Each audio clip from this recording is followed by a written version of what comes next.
so much for stopping by Zack's Corner.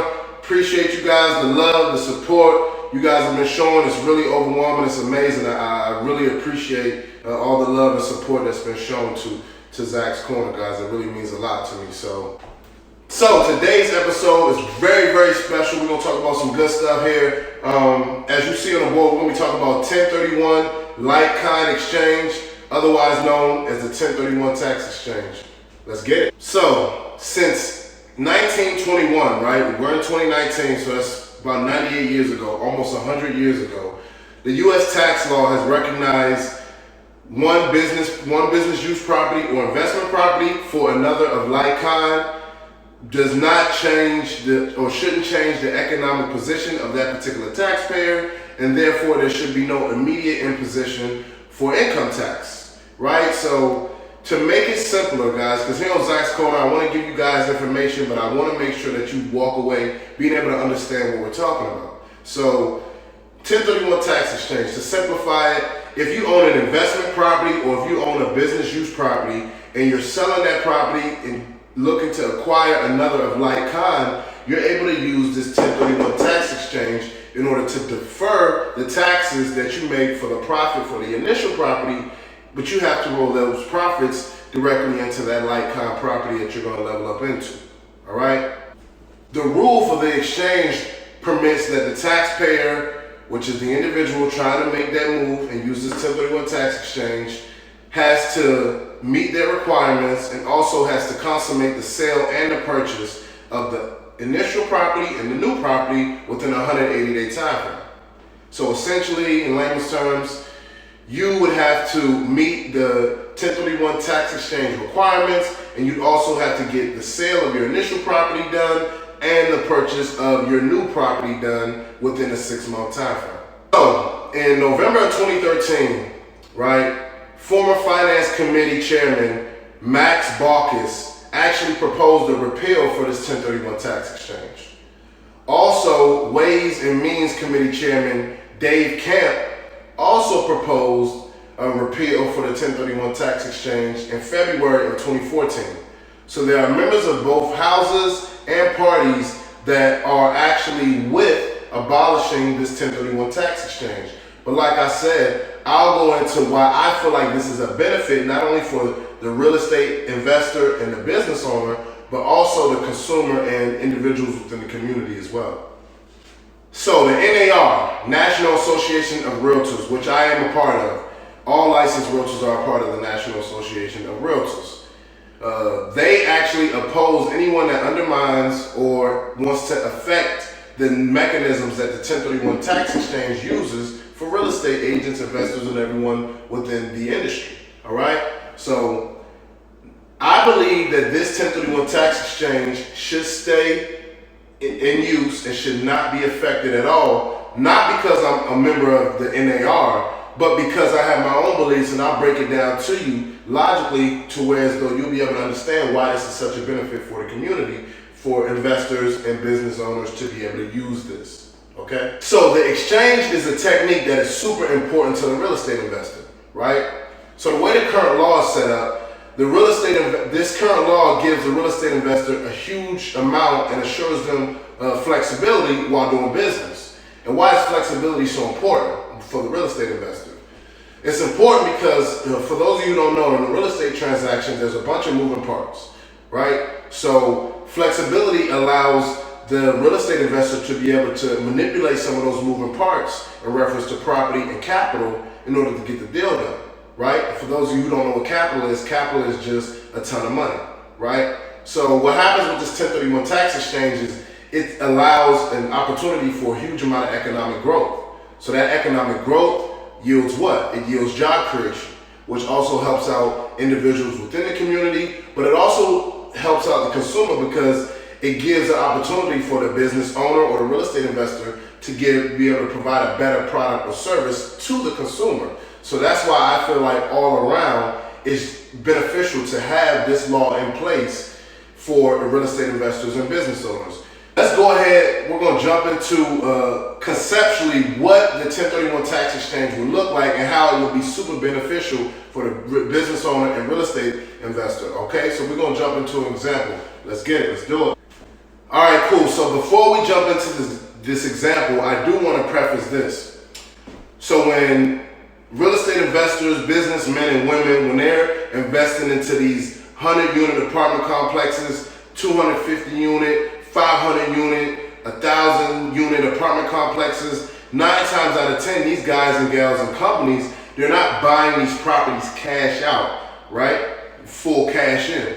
What they're doing is they're financing these deals. They're putting a good amount of capital down, they're putting a good amount of money down, and then they're moving forward and leveraging the other assets or real estate that they own, and also using business credit or personal credit, things like that, right?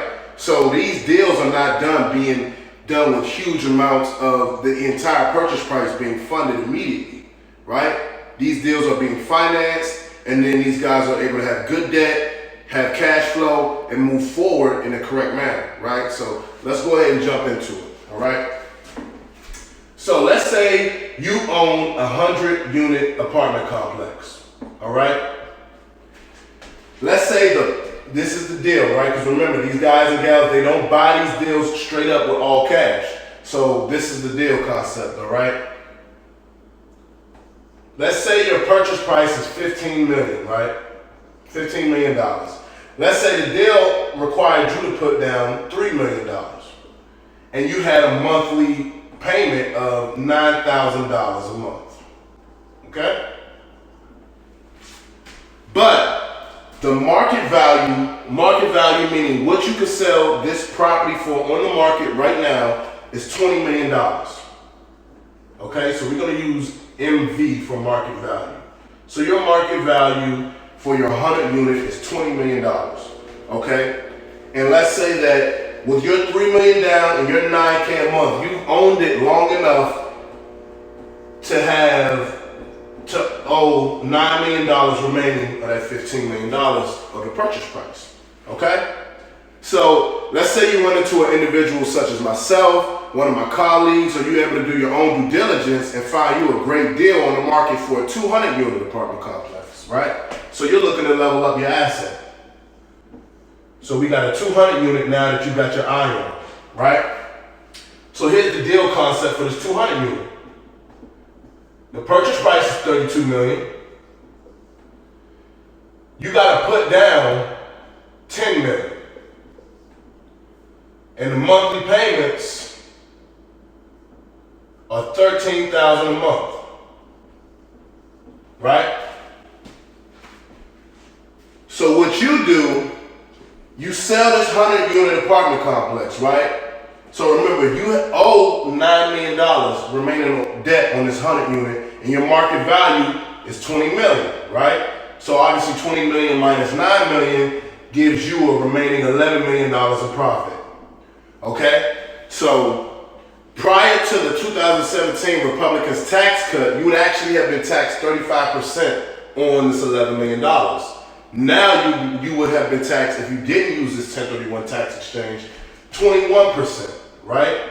But what does that 21% do? That being taxed 21% on that $11 million kicks you out of the running to be able to afford the $10 million down to level up and get that 200 unit, right? But that's why we have this 1031 tax exchange involved, right? So as long as you meet the requirements and you consummate the sale and the purchase within 180 days, guess what? You're able to apply this 1031 tax exchange, defer the taxes on the profit. You're able to take that 11 million, roll it right over to this 200 unit, now you're leveling up. Now you own this 200 unit for $13,000 a month, 10 million down, and now you own this deal, right? So let's go into some second, third level stuff so you can actually see how these business owners are able to build huge amounts of capital and have generational wealth for themselves. So let's say your 200 unit, let's say your market value is 40 million, right? So what this market value is 40 million. So what you want to do, right? You want to be able to take the capital out of that. So what you do is you refinance, right? So you refi. Most refi companies are going to give you 70% of the market value, okay? So 70% of the market value of this 200 unit you now own is 28 million, right? So it's costing you $13,000 a month to own this 200 unit, right? But it profits you $25,000 a month. So now what you're able to do is you're able to see that you have that. Remember, your refi money, you're able to put that directly in your pocket, right? So with your refi money, you put that 28 million directly in your pocket.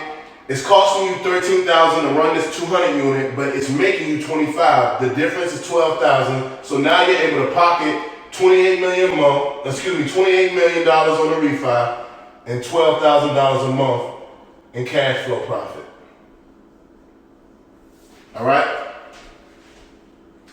So guys, I want to thank you once again for stopping by, joining us. I hope you learned something. I hope you're able to take something from today and be able to apply it now, in the future, whenever, we're giving out great value, great content. Appreciate you guys for stopping by.